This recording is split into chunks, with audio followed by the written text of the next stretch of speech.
हसन निसार साहब, खित्ते में भारत की थानेदारी का दावा रहा है और वो खुद भी कहता रहा है, जंगी और सिफारती सतह पर उसे मुंह की खानी पड़ी अब की बार। क्या अपोजिशन के पास अब शहबाज शरीफ को कमजोर वजीर आजम कहने का कोई जवाब है? देखिए, फेजेस आती हैं कौमों की जिंदगी में, और ये तो बहुत एक शॉर्ट लिफ्ट सा एक यूं समझ लो कि प्रोमो चला है, एक लंबी कहानी है ये। हर लीडर, कायद, रहनुमा, ये हम अजीब मस्करे लोग हैं, पता नहीं किन किन लोग हैं, ये बहुत बड़े लफ्ज हैं। रहनुमा, कायद, leader, we insult the entire vocabulary. ये वो मटीरियल है ही नहीं बीबी, वरना आज ये मुल्क इक्तिसादी, समाजी, अखलाकी और दीगर ऐसे कई हवालों से इस बदतरीन जवाल की जद में ना होता। 40 साल से चिपके हुए हैं तेरा ओवरनाइट कॉमी लीडर। अच्छा, वो ये रिफ्लेक्टेड ग्लोरी है और बिल्कुल चंद दिनों की भी नहीं है, बल्कि है ही नहीं। जाने गई मासूम अवाम की, काम किया फौज ने, प्लान उनका एग्जीक्यूट उन्होंने, इम्प्लीमेंट उन्होंने। खुदा का खौफ करें, अल्लाह अल्लाह खैर सल्ला। वैसे भी आपने कौमी लीडर की बात की है तो ज़हन में इतना तो होना चाहिए कि इसके लिए कौम की ज़रूरत है, और कौम क्रिएट मजाक नहीं। अमेरिकन्स हैं, वो तो कौम ही कोई नहीं, मेल्टिंग पॉइंट है। कोई ब्रिटिश अमेरिकन है, कोई जर्मन है, कोई कलामी की माजरत सिर्फ इन्हीं 15-17 दिन की बात की जाए तो वहां तो लीडरशिप नजर आई ना। दुनिया को जो बयानिया दिया वो भारत का बाय नहीं किया गया, पाकिस्तान की सियासी हुकूमत का बाय किया गया। जो वजीर खारजा ने बताया, भाई बयानिया शहनिया कोई नहीं है। अगर फौज डिलीवर ना करती तो केड़ा बयानिया?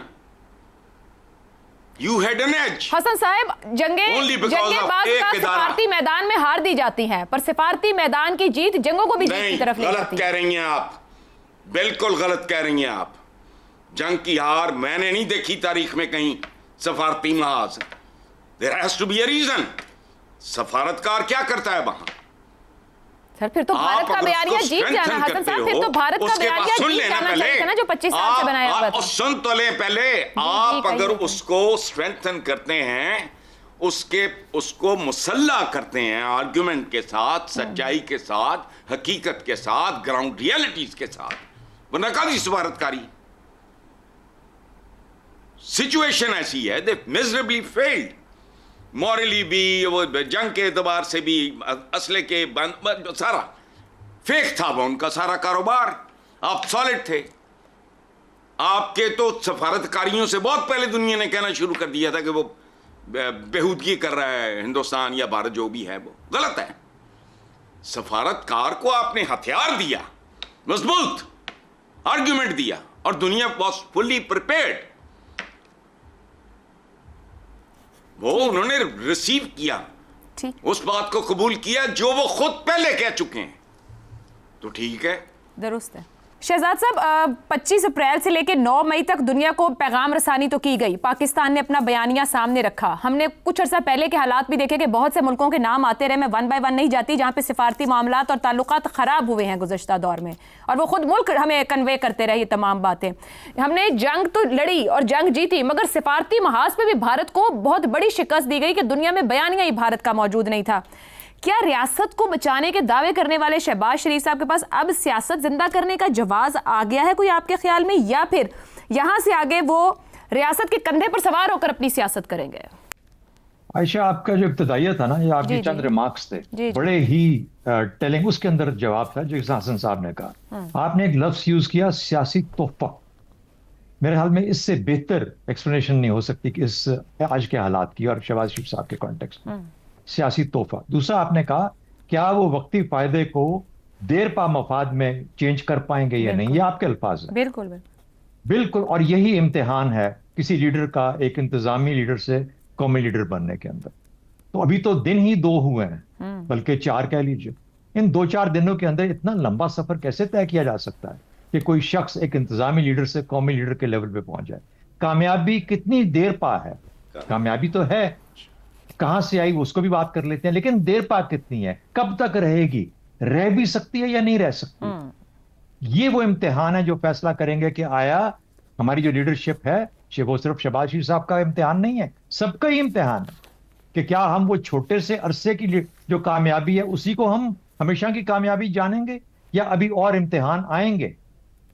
एक और दरिया का सामना था मुनीर मुझको, एक दरिया के मैं एक दरिया के पार उतरा तो मैंने देखा। तो कहने का मतलब है कि इम्तिहान तो अभी आते रहेंगे, कौमी सफर है। इस कौमी सफर में जो हमारी फौजी कामयाबी है, ये भी कोई कल की कामयाबी तो नहीं है ना, दुरुस्त। ये भी कोई 20-25 साल का सफर है। जब आप 20-25 साल के सफर में कितने लोग आए और कितने चले गए, और फिर अफवाज पाकिस्तान उस लेवल पे पहुंच पाए कि जहां पे आपको एक जंगी महाज पे कामयाबी दी, और अभी और इम्तिहान आने हैं सफारती सतह के ऊपर। बात बड़ी एक गौर करने वाली है, भारत के पास हमेशा हमसे बेहतर पत्ते होते हैं सफारती सतह पे, हमेशा। बड़ा मुल्क है, उसके पास इकोनॉमी बहुत स्ट्रांग है, उसका एक हुजम बहुत है, हेफ्ट बहुत है, ये सब चीजें अपनी जगह पे कायम है, और यही वो बनाती हैं चीजें जो कि सफारती सतह पे इस्तेमाल होती हैं। हुआ क्या इस दफा, सफारती सतह पे भारत गायब था, नजर ही नहीं आया। उनको इतना जोम था अपने अंदर, उन्होंने महसूस ही नहीं किया कि जरूरत में हम जाके किससे बात भी कर लें। उन्होंने कहा भाई यही काफी है, पहलगाम हुआ, लगाओ और मारो इनको। वो जो गैप्स थे वो पाकिस्तान ने बहुत बेहतर इस्तेमाल किए, जहां पर गैप्स हमें नजर आए कि भारत तो बिल्कुल बाहर के सीन पे तो है ही नहीं। कैसे इस्तेमाल हुए, आपके मीडिया ने बहुत अच्छा इस्तेमाल किया, आपके आईएसपीआर ने बहुत अच्छा इस्तेमाल किया, आपके मिनिस्टर फॉर इंफॉर्मेशन ने अच्छा अपने इंटरव्यूज दिए और एक बेहतर पैगाम लेके गए दुनिया के अंदर। भले आप उसका सारा क्रेडिट शहबाज शरीफ साहब को दें, लेकिन एक एब्सेंट भारत ने जो स्पेस क्रिएट की थी वो पाकिस्तान ने उससे फायदा हासिल कर लिया। दो चीजें और, मुआशी तौर पर आगे कैसे बढ़ना है, ये तो अभी शुरुआत है, चल रहा है मामला, ये बताएगा कि लीडरशिप किस लेवल की है। और फिर सबसे बड़ी बात, क्या कौम आपको लीडर मानने के लिए तैयार है या नहीं। ये वो सफर है जो कि आप एक इंतजामी सफर से कौमी लीडर की तरफ चाहते हैं। तो अगर मुझसे पूछेंगे तो वो एक सियासी लीडर तो जरूर है, लेकिन क्या वो इस वक्ती कामयाबी को एक लंबे मफाद में और एक सियासी फायदे के तौर पर देखेंगे या कौमी फायदे के तौर पर देखेंगे, ये भी एक इम्तिहान आएगा लीडरशिप का। क्या मैं इसमें सियासी फायदा देखता हूं या कौमी फायदे की तरफ चलता हूं। कौमी फायदा लॉन्ग टर्म होगा, सियासी फायदा शॉर्ट टर्म होगा। ये वो चीजें जो कि आपके कैरेक्टर ट्रेट्स के साथ लीडरशिप के अंदर मौजूद होती हैं। तो ये वक्ती आज की बात है, एक नतीजा है कुछ एफर्ट का, ये भी उस प्रोसेस का हिस्सा है। अपना अपना अपना वजन डालें, अपना जोर डालें, अपनी मेहनत करें, आगे जाके 10 साल बाद, 5 साल बाद, 15 साल बाद फिर किसी को फायदा होगा उन चीजों का। लेकिन आज काम करना पड़ेगा, और ये जो लीडरशिप होती है, जब आपकी एक्सेप्टेबिलिटी होती है, वो दुनिया आपको कहती है, आपको बताना नहीं पड़ता कि देखो मैं कितना जबरदस्त लीडर हूं। दुनिया कहती है कि आप कमाल के लीडर हैं, सही, आप जुल्फिकार अली भुट्टो हैं।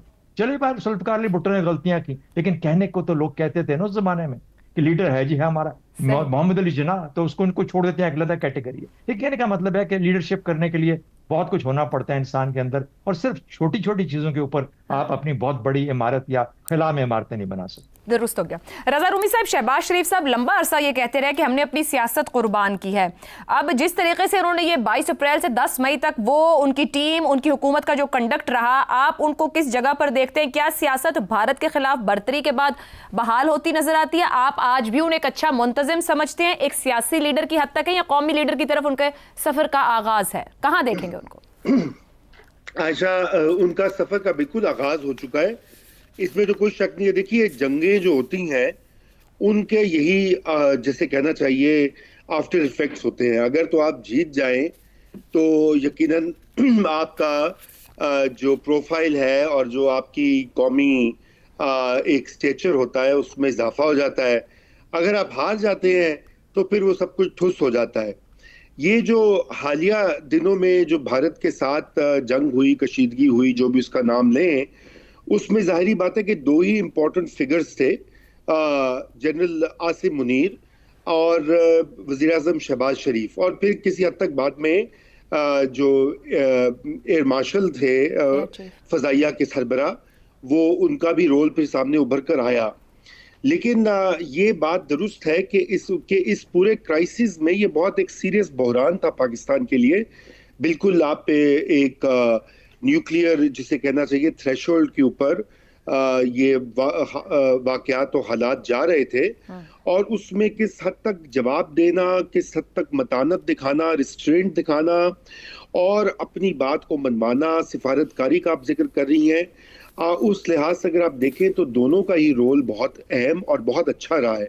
वजीर आजम पाकिस्तान के आप बयानात देख लीजिए, भारतीय पॉलिटिशियंस से मवाजना कर लीजिए या भारत के वजीर आजम से मवाजना कर लीजिए, तो बिल्कुल फर्क किस्म की उनकी अप्रोच इसमें रही है। जो उन्होंने अपनी तकरीर भी की, शुक्रिया की, दुनिया भर का उन्होंने शुक्रिया अदा किया, अपनी फोर्सेस का किया, आवाम का किया, मीडिया का किया, उसमें भी उन्होंने बहुत ही मतानत और संजीदगी के साथ वो बात की। तो जाहिर बात है कि उनकी एक, जैसे अभी जिक्र हो चुका है कि उनकी शोहरत बिल्कुल एक एडमिनिस्ट्रेटर के तौर पर थी, और अब ये उनके सियासी सफर का, जैसे कहना चाहिए, एक संग मील और एक नया फेज जो है उसका आगाज हुआ।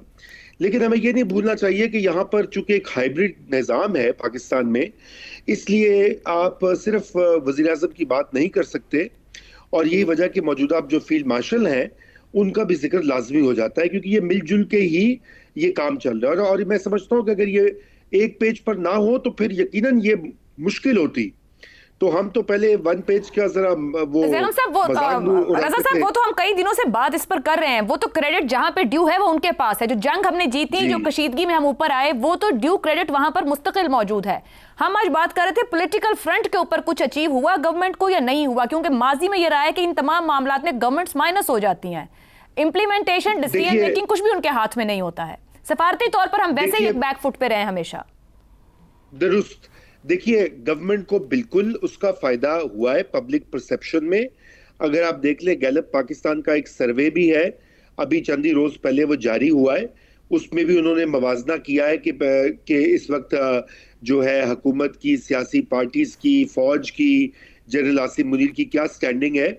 तो उसके भी आदादो शुमार, अगरचे कि वो इस तरह के सर्वेज जो होते हैं वो कोई पूरे मुल्क की अक्कासी तो नहीं करते, सैंपल पे बेस्ड होते हैं, लेकिन उससे भी ये जाहिर होता है कि लोगों के, अवाम की नजरों में क्रेडिबिलिटी बढ़ी है गवर्नमेंट की। मगर ये एक गुजरता हुआ लम्हा है, ये मुस्तकिल उसको सियासी कैपिटल नहीं हासिल होगा उस वक्त तक जब तक कि नंबर एक मुल्क की जो मईशत है वो मजीद बेहतरी आए उसमें। और ये एक चैलेंज आ रहा है, बजट अभी हफ्ते 10 दिन की बात है, जो कि इस वक्त एक बहुत बड़ा संगीन किस्म का मोड़ है पाकिस्तान में, कि आप किस तरह से लोगों को, अवाम को भी कुछ देंगे और दिफा के बजट को भी कुछ देंगे। और दूसरी चीज उसमें ये होगी कि जो भारत की तरफ से खतरात है वो भी टले नहीं। बिल्कुल दुरुस्त। वो तो खुद मोदी जी ने कहा है कि पॉज है, आर्जी जंग बंदी है।